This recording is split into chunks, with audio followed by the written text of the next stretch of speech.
Let's talk Mm-hmm. about the last scene. Because when I saw the last scene of him trying to get a job, I'm like, again, back to the first act where he did all this stuff, Mm-hmm. saving the world, no credit, still got to be on the grindstone getting a job. Mm-hmm. And the dude is like, I know what you did in Peru. Just like Chris said, don't use real names. Mm-hmm. Boom, gives him the card, G.I. Joe. I screamed, which is very different from what you told me. And Yeah. what did you tell me when you saw that last scene? I was not happy. I wasn't not. I just like this is not like this is a different movie. Like why are they doing this? Let me say this though. Break it down. Break it down. Let me break it all the way. So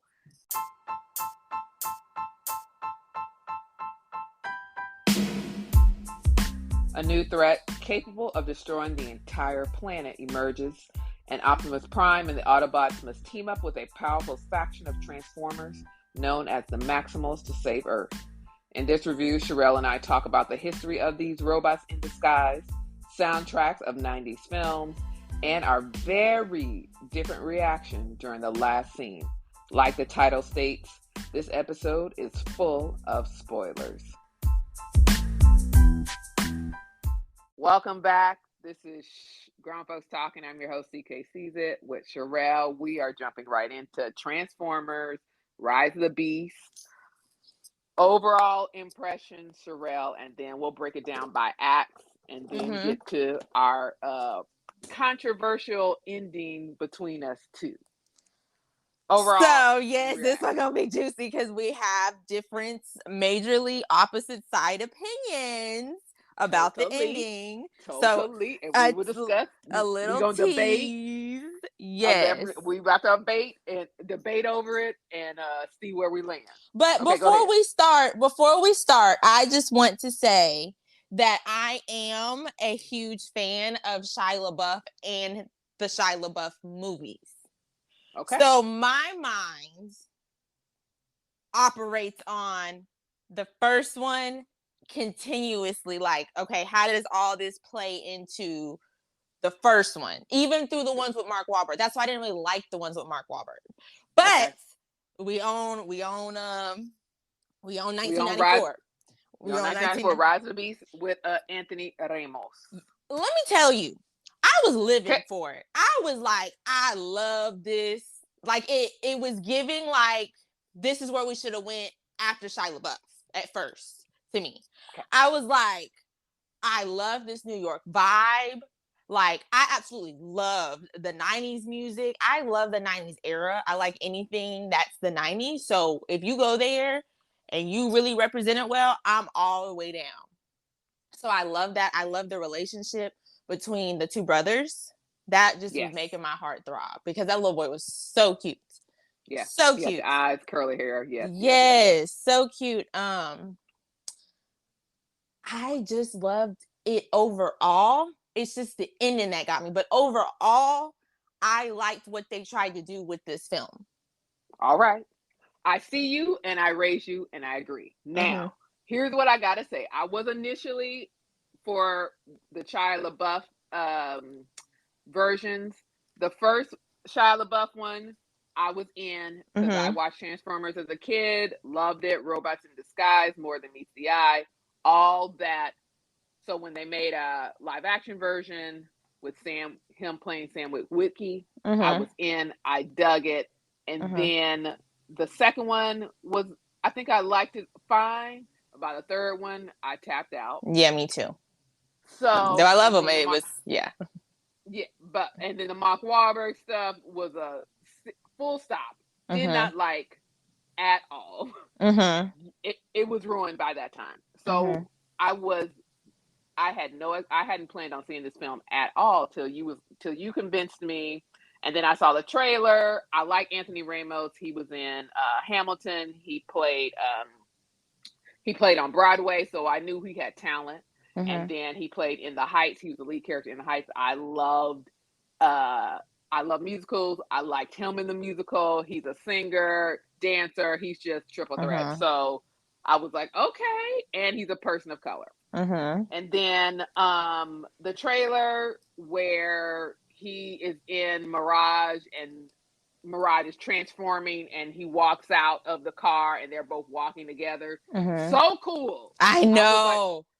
I was like, that scene right there made me pause in the trailer and be like, this looking real different. Real different. And so, but still, I wasn't about to spend my little matinee money on this film until you said, hey, I was eyeing the director. Yes. Because we saw the director at South by, but at the time, his name is Stephen Caple Jr. Yeah, very good. Stephen Caple Jr. Correct. Yeah, I've been following we went to South by. I've been following him since, and because what most people, they don't really do that. It's the actors, but if something's going on, especially now with me wanting to be a film director, and into the behind the scenes that goes into the movie, I would like to know who's directing films now. So when we saw him at South by Southwest, we were confusing him with several other people. Yeah, we were thinking, he was an actor, but we couldn't place the name, and they were interviewing him, and we were walking by the installation for South by Southwest and the Transformers. South by Southwest comes in March. The movie didn't come out till June. So we were just like, interesting. Big, huge Transformer display was cool, but nothing really turned our heads till we saw him being interviewed and was like, he looks so familiar. And then you did your deep dive and found that he was director. And can I assume that kind of sparked your interest in seeing the film? Yes. And then they started putting BTS out, just of the closer it gets to a film, they put more and more trailers and more stuff out. And I started seeing the director direct, and the voice of Optimus Prime put out a thing, and I didn't know. The thing is that intrigued me about the voice of Optimus Prime, I didn't know it was the actual guy whose voice legit sounded like that. I thought a voice sounded like that, and they did some type of voiceover to it. Right. I didn't think a guy was really getting like that. I was like, whoa, to hear this guy really sound like Optimus Prime, it was like, oh my God. But I really liked films like the Just to This Film is what I would love to be a part of. Like I said, I'm obsessed with the 90s. I'm obsessed with, the culture, the style, the music, the boombox, the big cassette players, people hold, I'm obsessed with all that. So I loved it. I loved Mirage.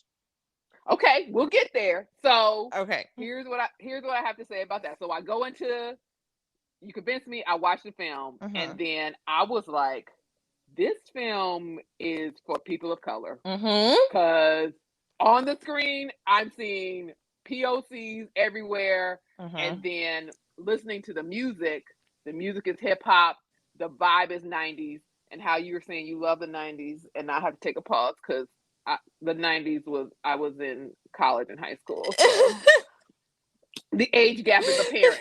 And I will say I was transported to me being in high school and college by the look, the sound.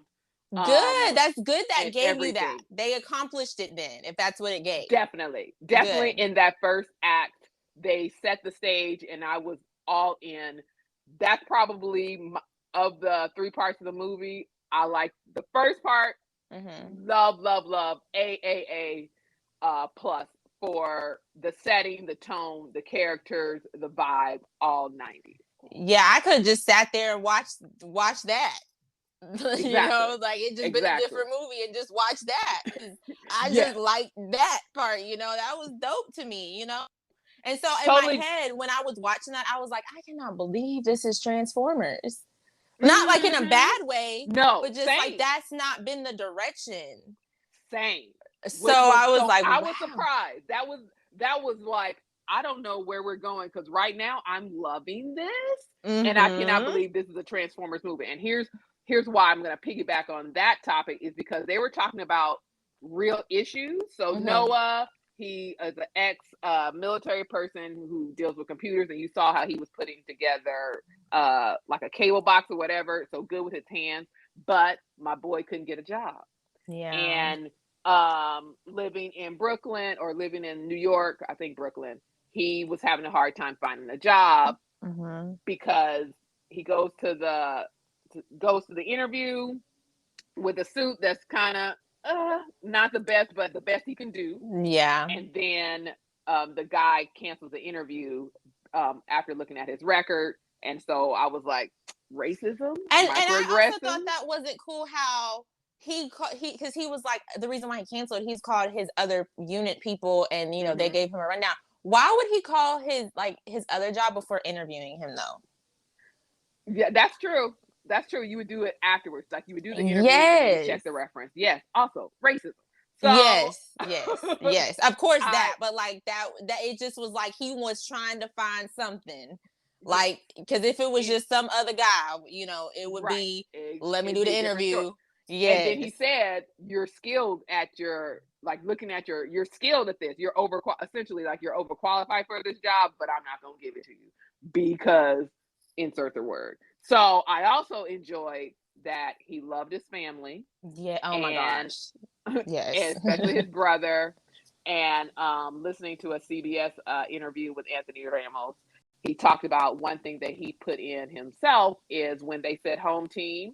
That's something that Anthony Ramos and his father does as Oh. a family thing. So like we're in this together. We're the home team, and so he Mm-hmm. put that in the movie. That was a little piece of him inserted into the film with the young actor. So when I saw that interview and I saw that he did that with home team, I was like, oh, you got me emotional. Another point that made this realistic and true to real life, what people faced in the 90s and still today, was that the reason why he left was because of to help his family out because his brother had sickle cell anemia, which is Mm-hmm. a big issue in African American Yes. community. And I had a I close friend with that, and she was a close friend with that, and she was always in and out of the hospital. So yes. that realistic point and having medical bills and not being able to pay them because he can't get a job, but he's trying. So Mm-hmm. then you understand why people in those dire situations would do criminal acts. Mm-hmm. Like you can't excuse criminal crime, but in this film you understand it's like it wasn't his first choice, it wasn't his second choice, but he's trying to do the right thing and he's turned away because of his skin color. So Mm-hmm. I also love that. And Mm-hmm. again, we in a Transformers movie. We are in an action Yes. movie about cars and things that turn into robots. And these are the Yes. themes that are happening in this first act. I was like, Yes. wow, wowie. So then we move on to Elena, played by Danielle Finbrook, I believe that's her name. Yes, we finally okay. Come on. Come on. We finally see she not crazy. Now, to be frank, I did, with Swarm, she was freaking her performance is freaking me out. So I did watch, a bunch of Other things. different interviews with her to make sure, she not really like that. But it was so refreshing to see her just being normal. Yes, absolutely. Refreshing to see her normal. And I will say, although we're not big fans of Swarm at this point, Mm-hmm. as no one is listening to our podcast when we talk about that show, but we got to finish it. She's a good actress. She Good is. actress. Because she's very convincing. Even in interviews, I think for this movie, she was like, I'm not crazy. I play a regular Yeah. woman, Elena, who's an intern who's skilled at her job, and going along with how people of color are working in the world. She's an intern who's skilled at her job, who knows more than her boss, but Mm-hmm. still is an intern. Mm-hmm. So being more qualified than her boss, but not being compensated. So the theme of we working harder. Yes. And all this is really her fault. Okay. Let's get into it. I mean, it would have happened regardless because they found it and But it wouldn't happen, I think, as soon if she didn't go touching stuff, which is okay. It's okay she did. I understand why she did, because, if this is what you do and you're interested in, and someone saying that they have something and it ain't what it really is, you can tell, of course you want to check it out. Especially if that is your passion, like that's your field, like this is what you do, and people are telling you, it's fine, and you're like, something ain't right, this ain't right, my studies are not lining up with these markings, I gotta know the truth. So, and she tried to tell them, they didn't care, Exactly. So she went snooping. It's really her fault this whole movie went down. But she redeemed herself. She did. All right, let's go to the second act. They get to the museum. The terror. Who were the little things that was coming off of them, the little small ones. Yeah, so Mirage called them spider. Yeah, the spiders that were trying to get the transport key. Mm-hmm. First scene, Scourge, the main bad dude, he was not one to be played with, and I dug it. He was a formidable foe, and just like how in the very beginning, the opening scene where he done destroyed that planet and killed those Maximals, he was pretty good bad guy. Pretty good bad guy. I dug him, and then the overall Unicron who eats planets. Yeah. I said, ooh, yeah. It reminded me a little bit of Star Trek. Yeah. Where the same type of thing. I forgot. They ate up Fox planet, his home planet. They destroyed his home planet. So planet destroyers. Now, for this one, for me, it kind of lagged a little. It took me, as hot as that first act was, the second act where, okay, we got to get this trans key and go to Peru. It slowed down a little, which I was like, popcorn movie. You acting a whole lot to be a social commentary action film was more than I could even imagine. So it slowed down a little bit and went more action. But that all had to happen in order to set up the third act, which I was like, all right, cool. So any notes from there, like fighting wise? I definitely loved, I guess this wouldn't be a technical scene. It's probably a little bit before the second act, but just Pete Davidson, his voiceover. I loved Mirage. I did not know that was Pete. I did not know that was him. You did it? Literally, I couldn't even see that robot. I just saw Pete because I feel like the robot looked like him. Get out. See, I didn't even till just today looking at I was looking up the actors and actor's name, and I thought, oh, Pete Davidson was Mirage. Oh, for me, it didn't even occur to me. I thought he was good. I love Mirage. He was great. And I feel like just knowing Pete's personality and seeing like how he acts and different things, I either feel like they made Mirage like the personality of Mirage around Pete's personality, or Pete did a lot of off the script. Because he really does, like, his personality is really like that. Like, a little sarcastic, like, oh, nothing's ever serious vibe. That's really how he is. And fun. Yes. Totally. So I love that. But see, here's the thing why I'm glad I didn't know is I was able to suspend my disbelief because none of the Transformers voices were familiar to me except for one, and that took me out of the film. The bird one was Michelle Yeoh, the one who when Scourge got her and she eventually got. She was the only voice I was like, that's Michelle Yeoh. I love Michelle Yeoh, and her voice is distinguished. Her voice is recognizable, and it took me out the character. I was like, oh, that's Michelle Yeoh. That's Michelle Yeoh flying.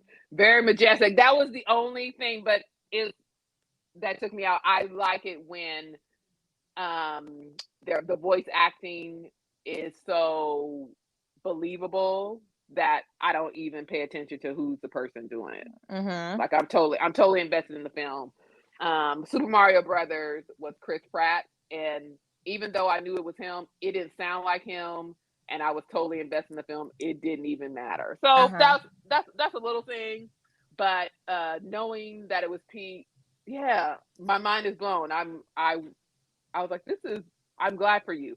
I will say, speaking of voice acting, the mom for Noah, Mm-hmm. that actress name, I'll look her up in a second. I got it right She, here. Lauren Violas. yes, she is the mom in Spider-Man across the Spider-Verse and Into the Spider-Verse. She is Oh, she is a Latino mom for movies right now, she in and her bag. she is totally in her bag. And fun fact, she was in a show in the 90s called New York Undercover, where she was a cop in New York. And that show ran for years, total 90s show. And what they would do is they would solve crime, but then they would go to this club and they would have real R&B acts and hip hop acts perform at this club.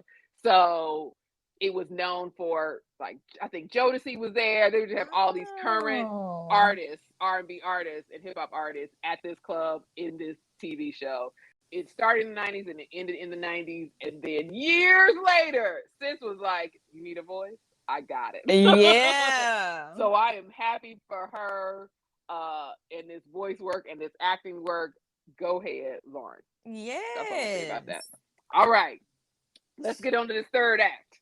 This final act, they killed my boy Bumblebee, and when I tell you, I was like, I knew he wasn't dead though. I knew, yes, true. Like I knew they gonna bring him back, Uh-huh. but like that, I was like, we watch movies enough to know, and he's a major Transformer character. We know he's Yeah. coming back, but the initial, it was just like, oh, my boy. Like the main Transformer was Mirage, and Uh-huh. then the tension between Optimus Prime and Bumblebee came in on the side, but I was like, he was a fan favorite from his movie and from other works. So when he got, I was like, why you? I mean, he didn't even. Oh, sadness. Yeah. Let's talk about they're in Peru, meeting the Maximums and trying to get the last part of the warp key and different things. Also, a bit slow for me. I was Yeah, like, it go ahead. was. It was a bit slow. But I think the Transformers that were the animals, I think it was a little cool. Like I personally initially in the third one, because they had a dinosaur transformer, Yeah. I was like, this is too much.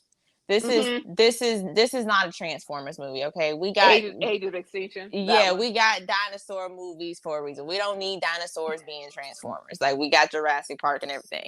But Right. I didn't mind it.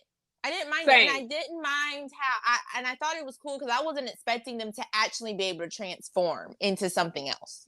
Me neither. I don't know So why I wasn't, because it's like, duh, why wouldn't they? That's their hidden form. yeah. Um, Same. I was completely surprised. I was like, oh, they can transform, yeah. which I was like, the whole name of the movie. That's what we've been doing this whole time, sis. Yeah, I Kind just of been. wasn't expecting that one, but That was I thought cool. that was cool. Yeah. And that they So saved it for the final scene. So it was just like a bit of a surprise. So yes, agreed. I really appreciate through this movie how they didn't try to force Noah and Elena to be an item. So grateful. Thank you, Like through writer, the whole director. thing. Because it's And like wasn't no even trying to like, will they, won't they? It was zero romantic chemistry. we just met each other, we just on the same mission, and that's it. Because every other film, and not just Right. Transformers, just period, Yeah. we have to have a love interest, and it just Right. sometimes we don't have to have that, you know. Absolutely. It And doesn't. I It's feel not like, needed. yeah, and I feel like sometimes films, they have certain things that they want to reach Yep. to reach a broader audience, and Yep. sometimes a film does not need it and it's out of place. Yep. I completely agree. I think that has to do with behind the scenes, which is Mm-hmm. why, like, behind the scenes in writing, and to see this is an action film. Like, it's not a must. Like, you have to hit certain beats with action films. So you have your initial fight, your initial setup, a middle fight where the And on heroes are top of down, and that, then a final that fight. Noah ain't need no love interest. He ain't had no job. He ain't need Say it. nobody. So he Say need to it. focus on getting the job first. So Say it. that And she was about her profession as well. So I was mm-hmm. like, time. it was unnecessary, and there's so much other stuff going on. Again, you don't need to waste time trying to build a love story when we fighting these super Transformers. And I feel like it was necessary with the Shia LaBeouf because he's in high school. In high Yeah. school, there's always some going on. So I thought it was appropriate there, but that was a long time ago. Yeah, so I really appreciate like we didn't force it. Yes, and we've evolved in our action adventure movies. So in that time, when that movie came out, it was fine. It also wasn't really needed, but you're like, it's fine. And he was kind of a nerd and geeky, and she was so super feminine and beautiful or whatever. And so for her, this beautiful is like 10 of a woman to like this weird nerd. You go for that, the underdog getting the girl. But for this one, he and her, not necessary, and they gave me like brother sister kind of relationship, or because when she was nervous about being on the plane and singing "Don't Go Chasing Waterfalls," I thought that was cute. And then she put her head on his shoulder, and he was then they not ever, because with films they'll do the music different, or they'll zoom in a certain way. Nothing, just a quick little scene. She talking about how she feeling. It don't gotta be you. It don't have to be that way. Right, and they switch in a separate tense. So, totally. Also, these are, I just met you, like you said before.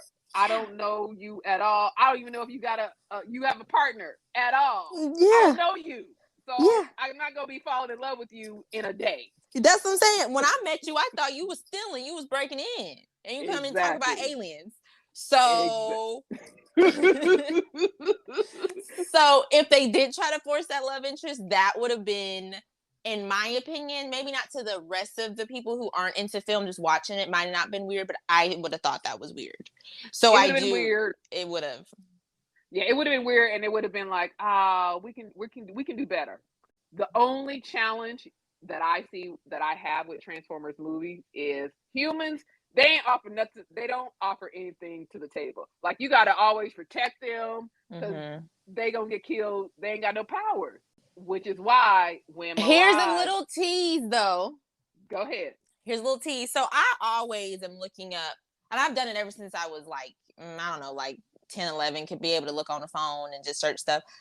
I'll always look up upcoming movies, and movies, like I'll search upcoming movies in 2024, upcoming movies in 2025. Like, I'll just search different stuff. So they have something that's in pre-production talking about, I don't know when it's going to come out. I just saw it on the 2024 list. They have a movie coming out that's in production, apparently, of it just being about going back to the Transformers, just them in their land, like in their planet. So we're going to get a story with just them, and I'm assuming there's no humans involved. I would like that. I think we need that. I think that's where we should have went to after Shia LaBeouf. I agree. Because we need that. You got to protect them always. You fighting some real Decepticons, and you got to, geez, where they running to? And also, I mean, logistically, a Transformer leg and a human's leg is like 20-1. So how y'all keeping up? But with the thing is, I think with the human connection, you always, humans watching it, you want some type of human connection. But I think it could be as simple as, if you need to add human connection, have Optimus Prime telling somebody a story. Yeah, totally. And then we going back and we getting kind of like how it was in the Titanic. How we got, Shorty was telling the story, so we got her in the scene recap. So at the very beginning and then at the very end. Yes, that can just simply give a human connection. Like, there's so put me on the production team. Let me put some ideas on it. And also, I see you and Raise You. We've been in the Transformers world so much. Like, we're already, these cars and machines have characters of their own. So you could do Mirage and you could do Bumblebee, and they could be talking, and you could be totally invested with no humans involved. That's like we've seen these characters grow so much. They're not strangers. So final act where Mirage sacrifices himself to help protect Noah, and then he transforms on his body, which I was like, we ain't never done this before. I didn't like that. It's not like I didn't dislike it. Yeah. But not for 1994. Go ahead. If it was after Shia LaBeouf and Mark Wahlberg, I would have been like, oh, okay, they got some updates or something. They had a iOS update or something. They can do different things now. They were promoting this movie as the 7th installment of the series, of the Transformers series.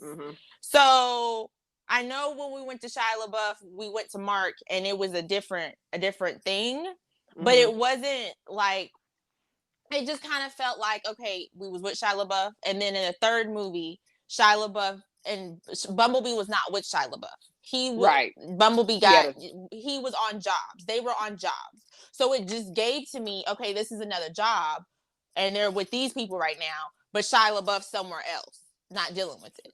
So I'm gonna put a pin in this one because that's what I researched after our conversation, specifically with the post-credit scene. And I think I'm gonna answer your question because I think we both are right. But let me get there. Okay. So with the Mirage morphing on a Noah, that seemed odd because that was never, y'all didn't foreshadow this being a thing, that this could happen. So it was weird. But I will say it helped in the fight scene because Noah was a liability. You're a human. You have no powers. You have no skin. You cannot do anything. So for him to have some type of weapon on him, I allowed it. Now, and it helped the final fight as he's pulling Optimus Prime, and then the other Maximum pulls Optimus Prime from going up to the Unigod. So that was fine. Now let's get to this last. Oh, and Elena character, she solved the thing. That was kind of cool. She had a little something to do, but I will say she's such a good actress. I feel like I hope they use her skills more. She got more talent, and I hope they utilize her in a bigger way. It could almost be like a co-lead. Like Noah does stuff, and then she does stuff too. Yep, and we didn't get any character development really with her. Yeah, we don't know where she's from. All we know is she worked at that job. At least Noah, we got some back character. And she never left. She never left whatchamacallit, and obviously she's very she never left New York, and she was very close to her dad.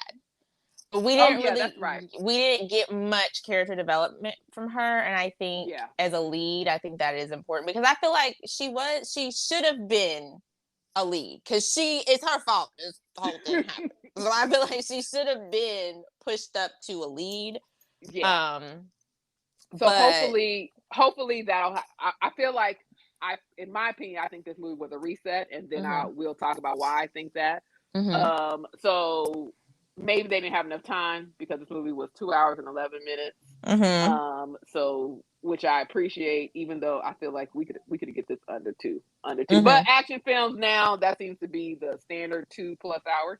So now let's go to the good stuff. So the acting was good overall. I like another person who was a scene stealer was Toby Nwigwe, who is a rapper from Houston, and he was his character's name was Rail. He had him steal the car. I thought he was funny, little comic relief.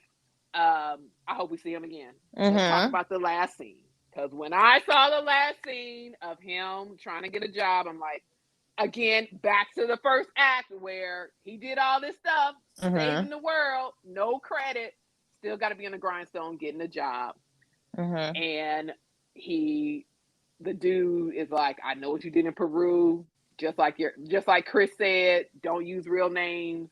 Boom, gives him the card, G.I. Joe. I screamed, which is very different from what you told me. And what did you tell me when you saw that last scene? I was not happy. I wasn't I just like, this is not like, this is a different movie. Like, why are they doing this? Let me say this though.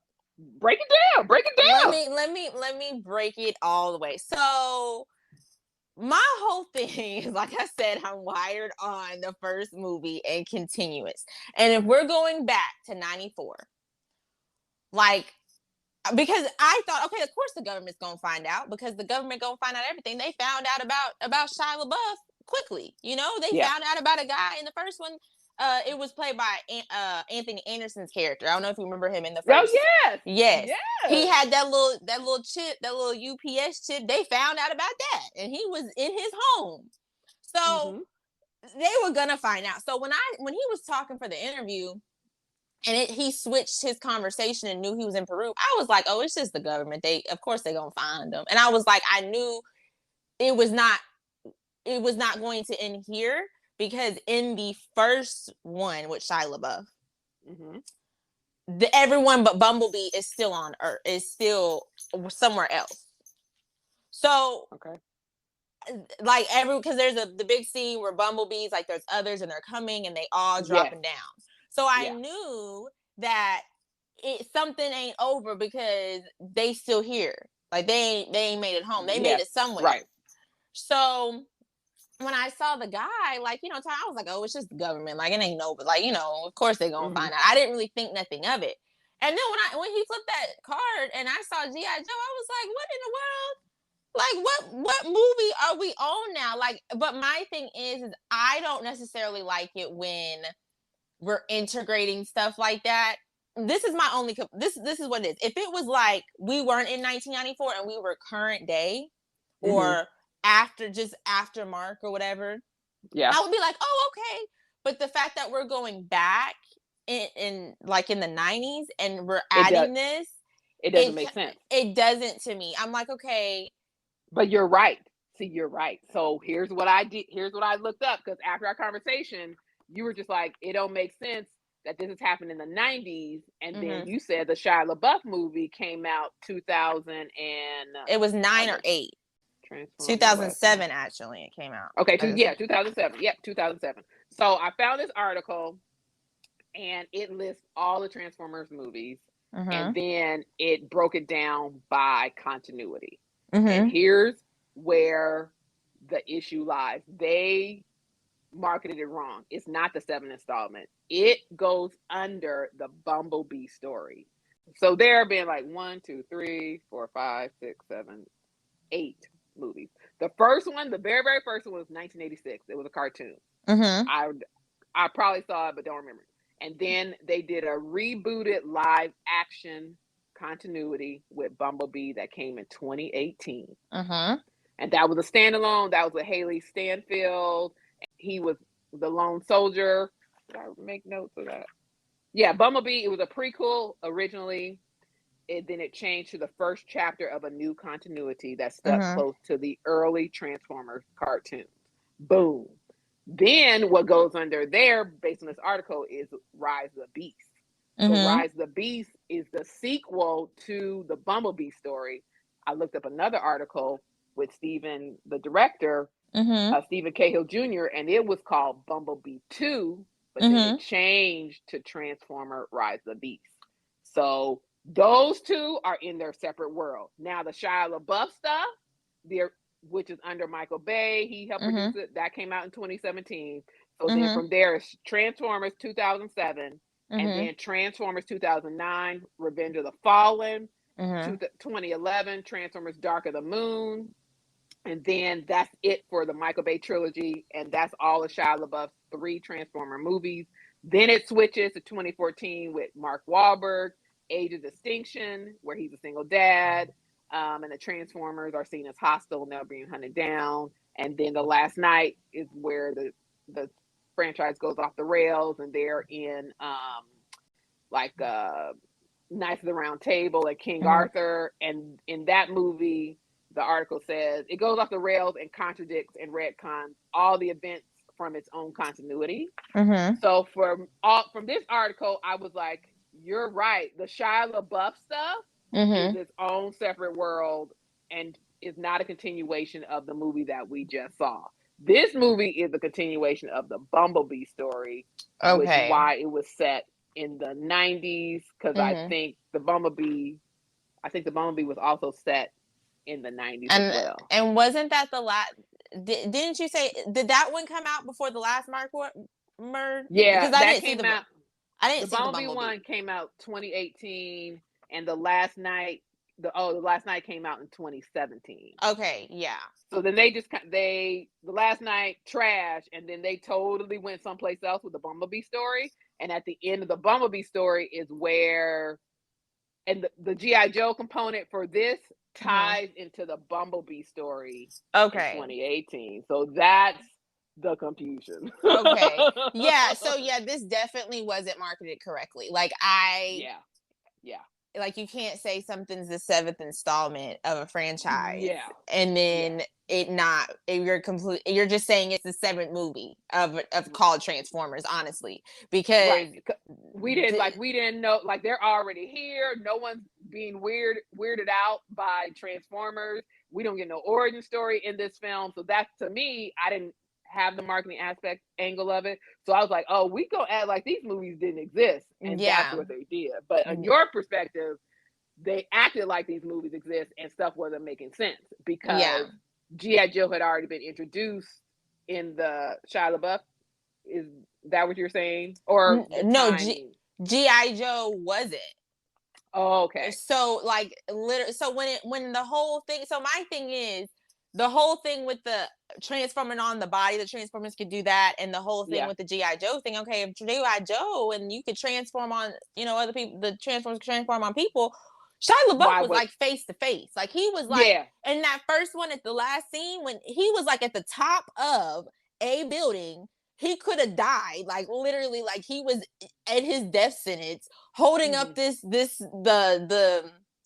cube, while all these bad guys that's like 50 times his size was coming at him. If y'all could transform on him this whole time, and G.I. Joe it this whole time, why he was in the trenches like that? Because Shia LaBeouf was in the trenches, so they left him out. Yeah, so it made me upset for that because I'm such a big fan of that era of Transformers. So if, like I said, if it was not marketed like that and we didn't get the seventh installment, or I don't know, like Transformer, like it just was marketed as its own new thing, its own re-up, then I probably would have been like, okay, cool. But I think another thing that's kind of hard to process that it's its own re-up is how close they're making them. Like how I felt like the Spider-Man. With Todd, I can't think of his name. The first Tobey Maguire, I don't know his name. The first Spider-Mans, they came out and then ended, and then at least at 4 or 5 years passed before they made a new start of it. So I felt like it is a little close together to be making them with just a new storyline. I can see that.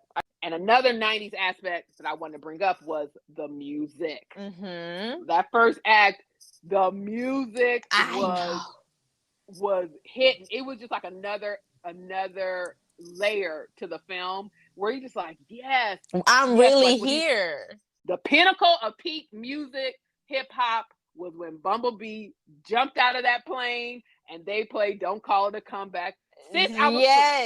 I was living for that too. Like, I knew you was coming back, but I didn't know you was gonna do that. Come back like that. I was a kid. I was just like, no one is screaming right now. I know. It's gotta be me. It's gotta be me. He did dope, and they played a lot of that song, and he was just killing Transformers left and right. I was like not taking names. I was hyped. So that was the scene for me. That scene, and then Noah walking out of Mirage and them walking, those two scenes, put it on repeat, put it as a screensaver, something. I need to see it over and over again.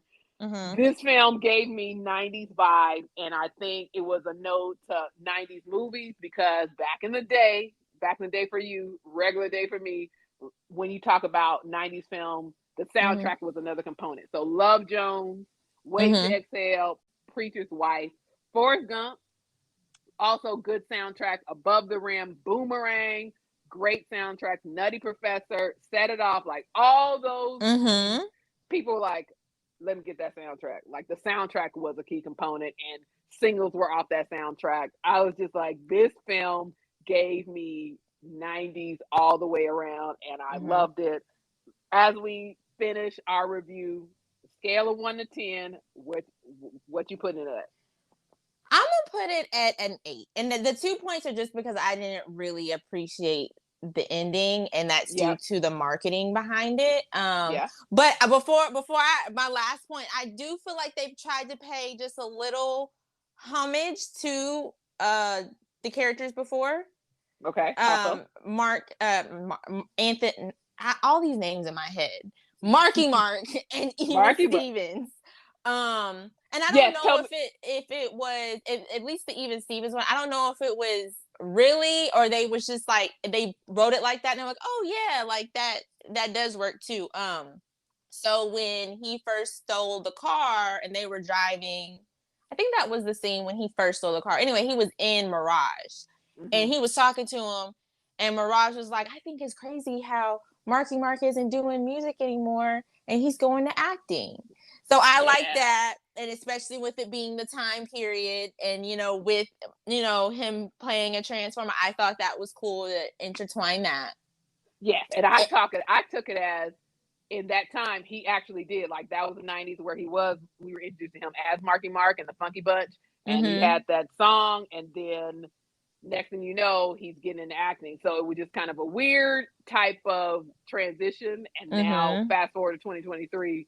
He is an actor, a bona fide actor, in a variety of movies, including Transformers. So I think it was homage and like a little Easter egg, wink, wink, nod, nod. Yeah, and then I also, with the scene where he was fixing up Mirage, Real, the friend, Reek. He said, you Even Stevens, like, just, responding to something, and like, you got it, Even Stevens, or something like that. So, when me a little wink, wink. And see, I didn't even catch that. I didn't even catch that at all. So, but the way movies are now, where they're self-referential, that was like, let's drop this right in here. We ain't gonna even talk about it, and we'll see if the audience picks it up. And so, yes, and I would love. This is just me in a fantasy world. I love the way we went here, but just for me, I would love another Shia LaBeouf movie. Some way, somehow. I know we in a different time. He probably like 8 years old at this time right now. But I just in a perfect world, if they ever want to do something else, I would love another Shia LaBeouf movie. But that's just my dreams. Okay, what do you get? Where do you rate it? You know what? I give the same rating, 8 out of 10. 8 out of 10. That first act was so strong. The low in the middle was fine. But the final scene brought it back up to where I am back into Transformers. I'm in. So 8 out of 10 for me. I dug it. I would recommend it. Yeah, I recommend it. And you know what? For your Shia LaBeouf, he don't have to be a main lead, but if he's he's older now. So, but if there's a cameo with him, I wouldn't mind that. I wouldn't mind a cameo with Sam Witwicky, and maybe a cameo with the girl in Bumblebee. It's something as simple as but that might be doing too much. Like, I don't know, like, if we want to do the same universe and not be actually Shia LaBeouf, but maybe he runs in, the lead character or something runs into the parents and they have a baby and they're like, I don't know, like, leaving a restaurant, they're seeing something and they're like, come on, Sam, or, come on, something. That maybe nothing that's like serious, but like, we a little wink nod. Yeah, but I mean, since if we're in a different universe, that would not be smart, but just yeah. We'll see. So I hope it does numbers, and I hope it proves that people of color can be in action movies and can bring people to the box office and make money, not just in front of the camera, but also behind the camera.